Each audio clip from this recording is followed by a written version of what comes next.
So, a lot of people have been concerned with the outlook for Nintendo this year after a very less than stellar Nintendo Direct Mini, I'll say, that we waited over, 200 days for?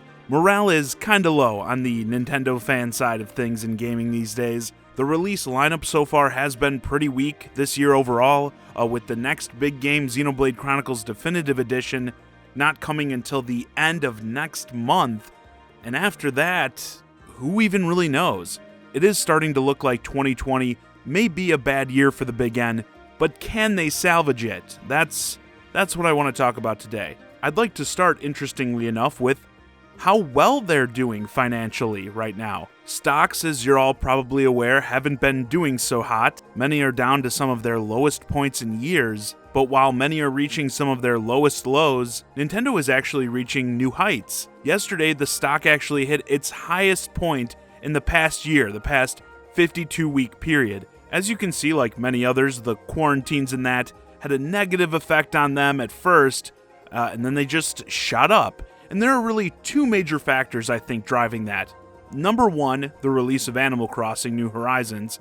This game has just shattered people's already high expectations, both in terms of what I think the fan reception was going to be, as well as how well it performed sales-wise, with it being one of the fastest-selling Switch games to date. I know it did close to 2 million in sales just in Japan in the first 3 days, I think it was. Insane.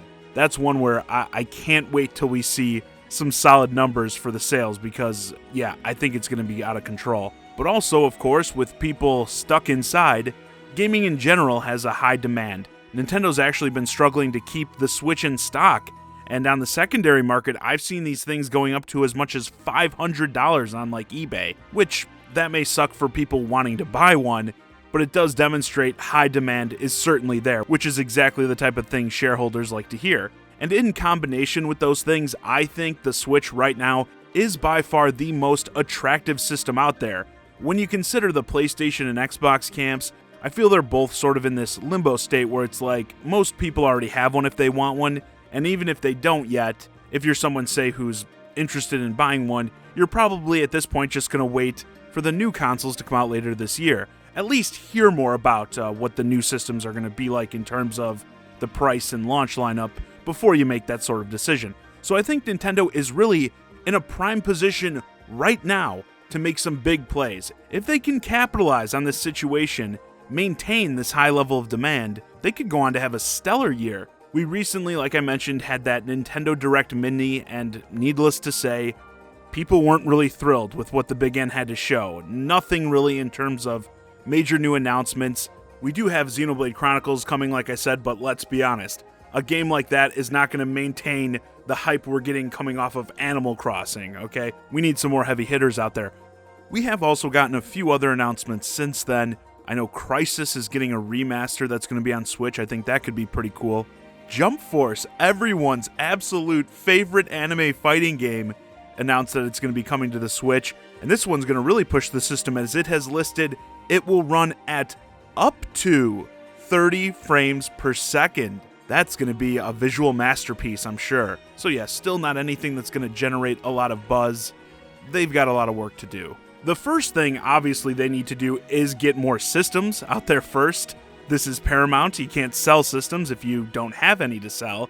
A few days ago, a Nintendo America rep told the site Game Industry Biz that more systems were, quote, on the way, which, while it's just words, the phrasing to me is much more promising than, say, oh, more are coming later this year or something like that. I'm sure they're aware as well of what a big selling opportunity they're missing out on. They're not making money off of any of this price gouging, and anytime people go in to buy the system and it's not available, it's that's a lost sale. So I'm sure they're doing everything they can to get systems out as quickly as possible. The next big thing that I would think is coming is the next big Nintendo Direct. No more Direct Mini, Indie World, whatever.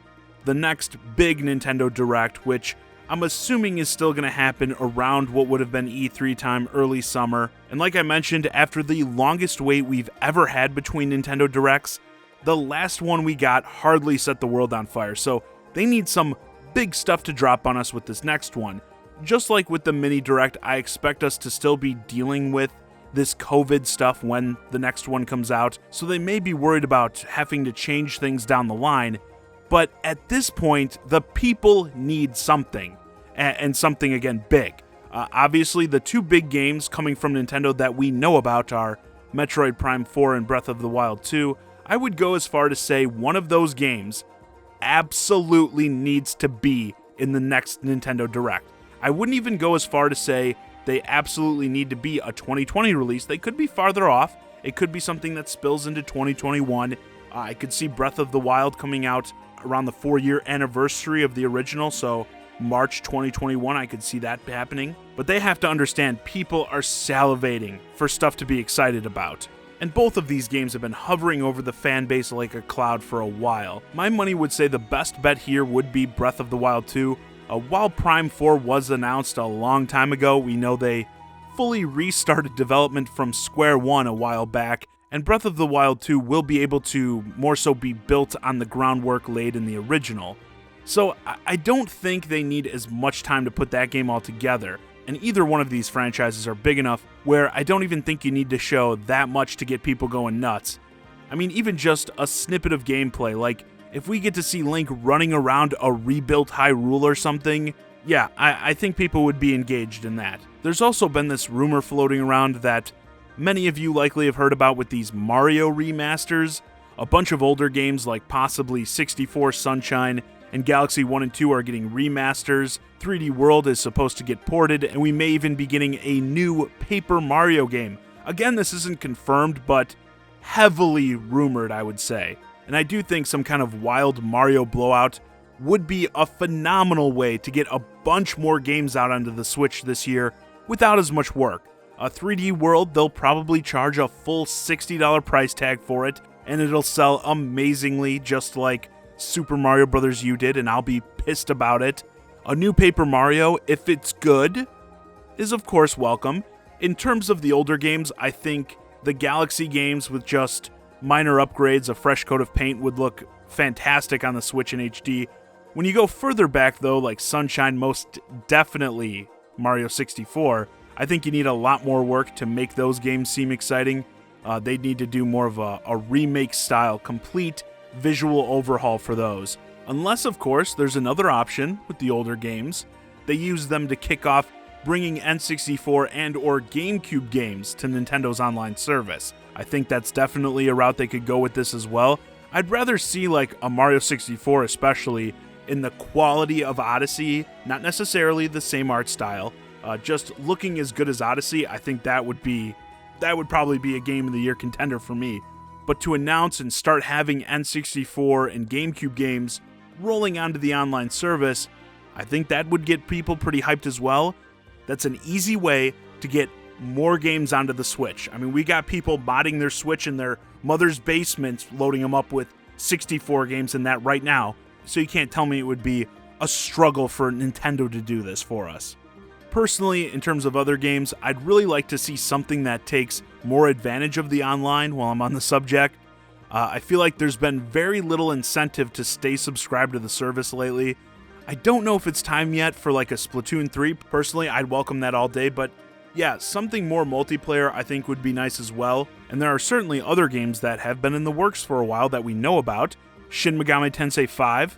I mean, Jesus Christ, how long have I been waiting for that since the big reveal event of the Switch?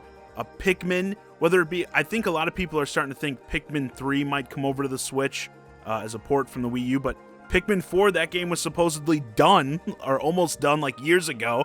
Bayonetta 3, another game with a long wait. There are a bunch of games out there that people have been asking for a long time. Like, where the hell are they? So I think there are definitely a lot of options in terms of games that, even ones we know are already in development, that they could start showing to us soon. And if I ran Nintendo, I would definitely be pushing to start showing some stuff as soon as possible. Like I said, right now is a great time for them considering the weird spot the competition is in.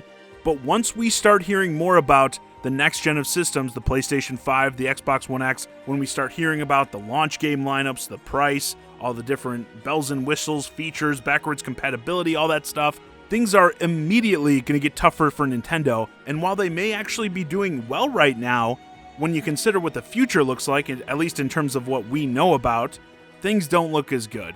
So sooner rather than later, they really need to start pulling out more of the stops. Like I said, I definitely think they have the potential to, even with just the stuff we know is in the works. And if those Mario games coming out ends up being true, they could easily, I think, pull a whole 180 on this year and make it amazing. But with it almost being a third of the way over, if they're going to do something, they got to start soon. Of course, I want to reiterate that yes, we still have the COVID stuff going on, but they really need to start showing us some big stuff to get people excited. I mean, I dread after that Nintendo Direct Mini, if they think that was okay after 200 days without a Nintendo Direct, and they go into the next Direct and they have a big Direct, and it doesn't feel that much more impressive, that is going to be a serious blow, I think, to the morale of the fan base. So I really hope they're about to blow us away soon. Anyway, with that, this video's a wrap. Let me know your thoughts on how Nintendo could salvage 2020 in the comments. What sorts of releases and announcements would get you back on the hype train? Hey guys, I hope you enjoyed this discussion of how Nintendo could start turning things around in 2020. If you're new to the channel, please consider subscribing. And if you want to keep the conversation going, hit me up on Twitter at JohnnyZakari. And join my Discord, ChiGuy and Friends. Link to both in the description below. And as always, thanks for watching.